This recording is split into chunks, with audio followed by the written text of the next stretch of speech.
En muchos de nuestros países hay épocas en las cuales no hay otra forma literaria que la política, y en algunas, no excepcionales, fue esta la única educación en letras que recibieron generaciones enteras.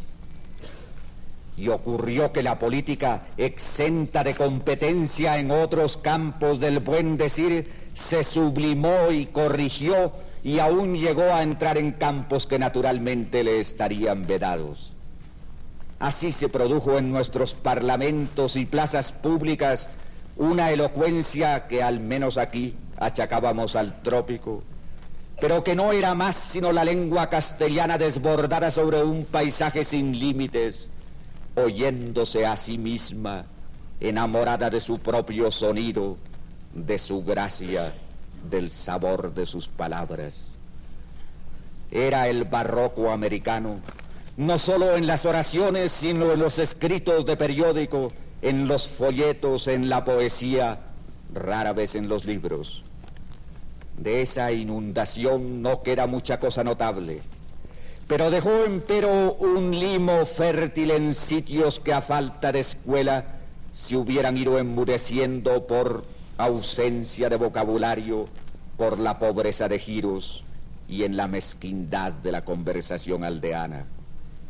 La academia no recogió los peores ejemplos de esa verbosidad, pero siguió vinculada a la política en los mejores y más notables casos de hombres de letras clásicas con funciones de gobierno. En la nuestra, por ejemplo, sobresalen dos presidentes de Colombia cuyo nombre es familiar a españoles y americanos, dedicados a los estudios lingüísticos, Caro y Suárez, ambos además de sabios, dotados como escritores de los mejores atributos de sobriedad y grandeza de estilo. Ellos con Cuervo nos dieron la fama de gramáticos y letrados que merecimos bien en su tiempo y que los académicos de hoy se esfuerzan con buen éxito por mantener. Pero además, como observaba antes, a esa extracción académica de la política debió Colombia que sus leyes fueran claras, su constitución exacta, sus papeles de Estado severos y dignos, tradición tan rigurosa que se convierte en una impedimenta casi insoportable para los mortales de nuestro tiempo, pero que ha sido otra de las fuentes de educación popular en un país cuya pobreza las hizo tan escasas.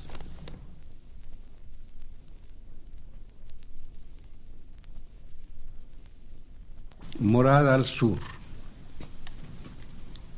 En las noches mestizas que subían de la hierba, jóvenes caballos, sombras curvas brillantes, estremecían la tierra con su casco de bronce.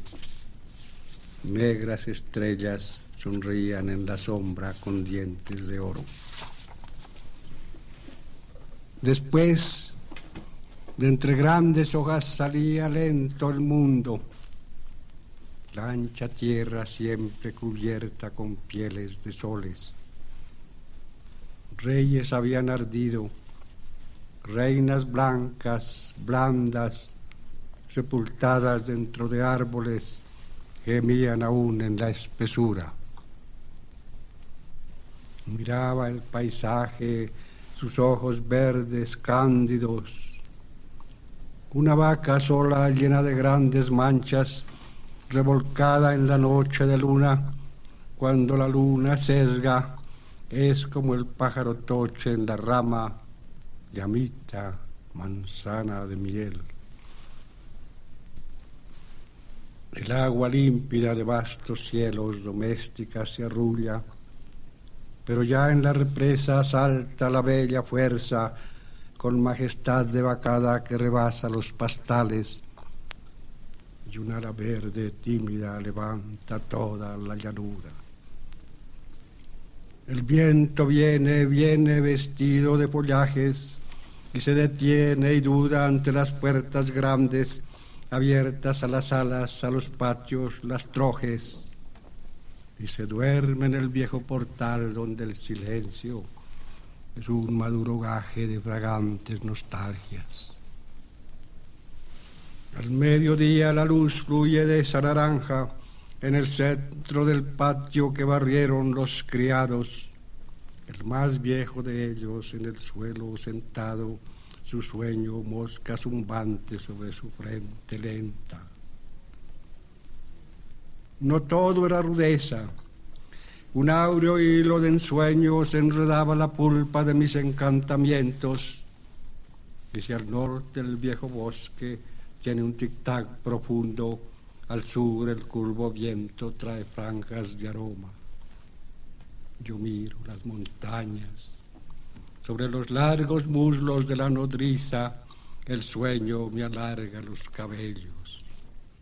Y aquí principia, en este torso de árbol, en este umbral pulido por tantos pasos muertos, la casa grande entre sus frescos ramos, en sus rincones ángeles de sombra y de secreto.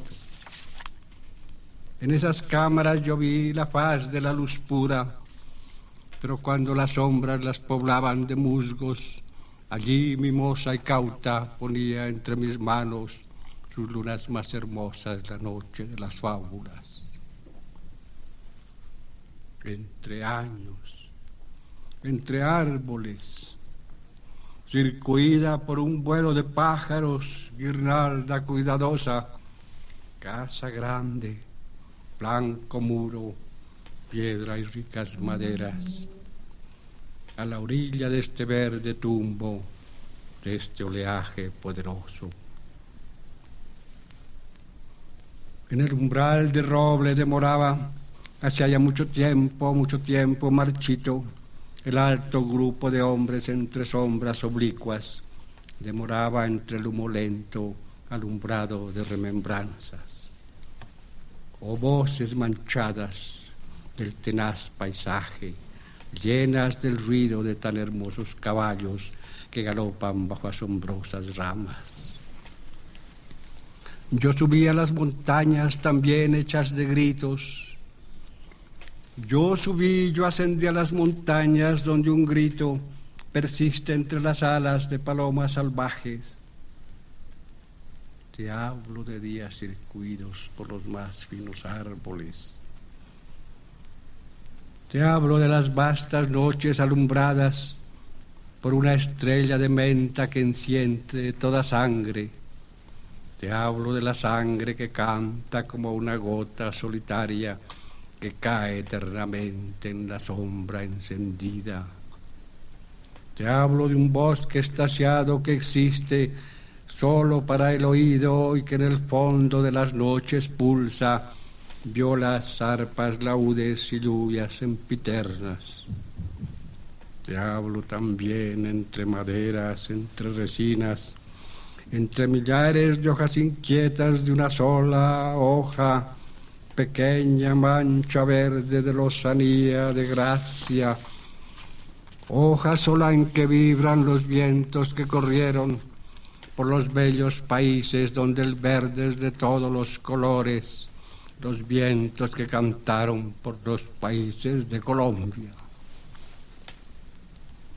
Te hablo de noches dulces junto a los manantiales, junto a cielos que tiemblan temerosos entre alas azules. Te hablo de una voz que me es brisa constante en mi canción, moviendo toda palabra mía, como ese aliento que toda hoja mueve en el sur tan dulcemente, toda hoja, noche y día, suavemente en el sur.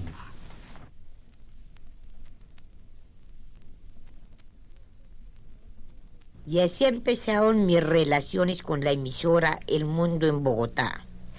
Tanto ha embromado durante 10 años que cuenta con un equipo de oyentes enorme. Tiene anunciadores que llevan años pagando programas clásicos e inclusive clásicos modernos, y muy posiblemente es el mayor esfuerzo cultural que se ha hecho aquí desde aquellos tiempos remotos antes del diluvio universal en que fuimos la Atenas suramericana. Por ella se han conocido los grandes compositores de las últimas décadas y los de las primeras. Hay gente en las plazas y en las ferias que sueñan con oír una interpretación de Juan Sebastián Bach. Cuando la HJCK inició sus abstrusos programas que a mucha gente causaban jaquecas y cóleras inenarrables, la peor desgracia que podía sucedernos era que un gran solista o un director de orquesta como Toscanini llegara al Teatro Colón de Bogotá. Iban 30 personas a sufrir y les parecía carísima la entrada en $1. Lentamente la gente que es gente, empezó a creer que la música no está en los boleros ni en el cha-cha-cha. El Colón pudo traer todas las grandes figuras del mundo. Los precios empezaron a subir y han seguido como esa marea tumultuosa y musical de los conciertos de Beethoven. Algo que no era la vulgaridad fue invadiendo el ambiente. Las ondas hertzianas se fueron dejando dominar. En cambio disminuyó el personal de la emisora y era apenas ilógico. Todo un mundo de artistas del pasado y del presente vino a ella invisible para oír los programas, para estar atento a las elecciones. Ya no son incomprensibles las voces puras de los violines, las notas claras de los pianos cuando hablan su verdadero idioma. La laiga en manos de los pianistas del pasado, de los compositores actuales, la elevan para que Beethoven, desde el cielo de su gloria, pueda oír cómo lo interpretan Ogaño, porque él, nunca debemos olvidarlo, jamás se oyó. Los Quijotes que inventaron la estación de la gran música elevan sus brazos buscando los discos, limpiándolos, amándolos. Son Quijotes que odiaron las dictaduras y llevaron en los acordes de música hecha para salas silenciosas el grito claro de una revolución de bella libertad musical.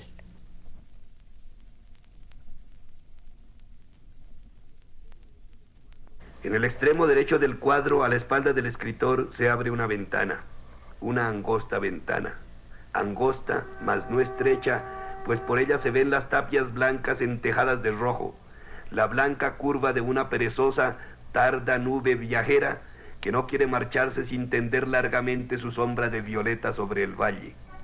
Más al fondo, el cielo azul, un cielo de altura, de montaña, y en fin, todo el mundo que se siente palpitar en los rosales.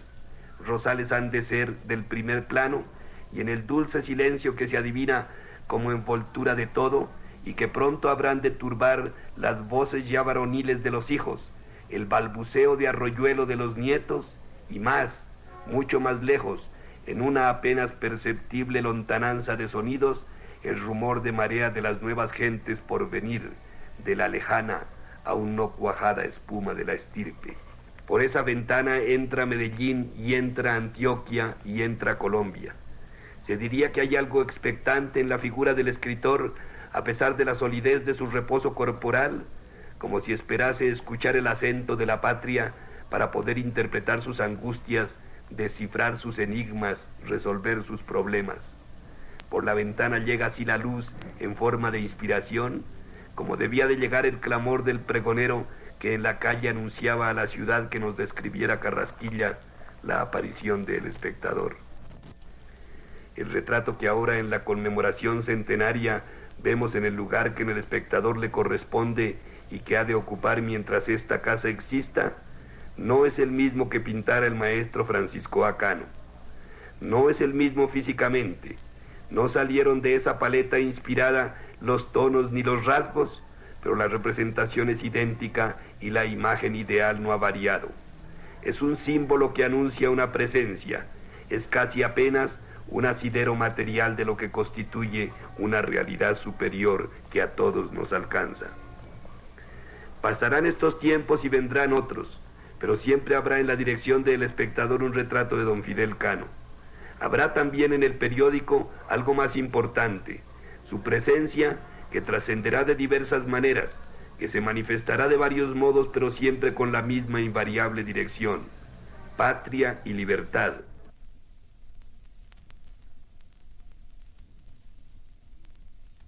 A Camilo.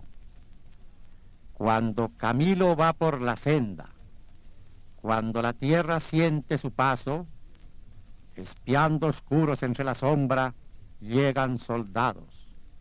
Miran su frente, la cordillera de sus cabellos, sus botas altas. Cóndores vuelan y picotean en su mirada. Cuando Camilo con su metralla sale al calvario del bosque ardiente, cuando se miran los resplandores sobre su frente, suenan los ecos roncos fusiles y ya Camilo cae en el polvo. Tiembla la tierra como si un árbol se abate solo. Ya lo mataron, no lo mataron. Su sangre corre, no se detiene. Es como un río que se levanta y gime siempre. Los asesinos, los que lo hieren, oyen la selva clamar a gritos. Huyen entonces por la arboleda y no son vistos. Van por los campos a los cuarteles y allí relatan lo que han cumplido. Bajo las botas sienten la tierra como un abismo. En esta muerte se están muriendo, en estas aguas están hundidos. Un sol nocturno prende en el bosque su fuego antiguo.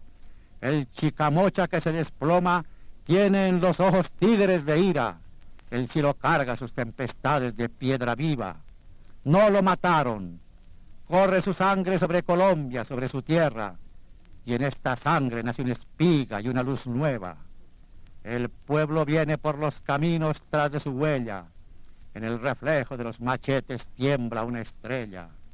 Trae en sus manos la tea ardiente siempre encendida. Amor y odio sobre su frente y en su saliva. No lo mataron porque está vivo. En nuestro barro y en nuestra arcilla, Colombia entera, entre sus brazos, lo resucita.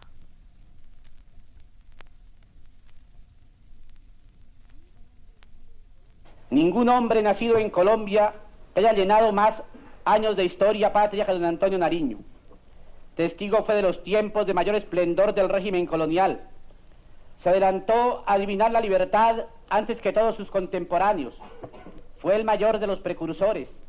Estrenó la independencia, combatió en armas por la patria y sufrió por ella prolongado martirio. Y le alcanzó el tiempo para instalar el primer Congreso de Colombia, La Grande, para padecer persecución política, para defenderse con elocuencia y para morir con austera dignidad en un retiro campesino, sin tener otra cosa que legar a la posteridad que su recuerdo y sus cenizas. Nadie simboliza mejor esta patria. Alternativamente, hombre de pluma y hombre de espada, decidor infatigable, periodista cáustico, polemista parlamentario habilísimo, gobernante en momentos de extrema dificultad y comandante valeroso en acciones de guerra, negociante frustrado, hoy rico hasta variar la plata, mañana pobre hasta vivir de milagro, caballero en todos los momentos, patriota hasta el sacrificio, tal don Antonio Nariño. La vida del héroe y los años de mayor significación de la patria se confunden en un solo tiempo.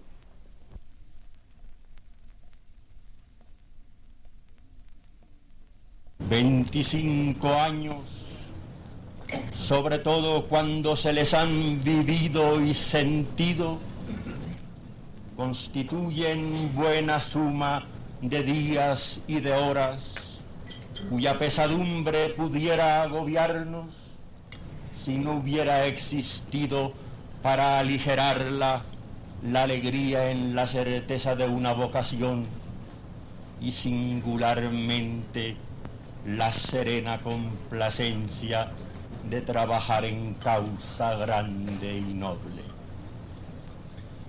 Porque ello se ha realizado en el ejercicio de mi encargo, puedo mirar atrás sin fatiga, sin remordimiento alguno de conciencia, y sí con la viva convicción de haber tratado en todo instante de superar deficiencias con energías, fallas con empeños, amarguras con comprensión, injusticias con ecuanimidad y, por qué no, ingratitudes con resignación.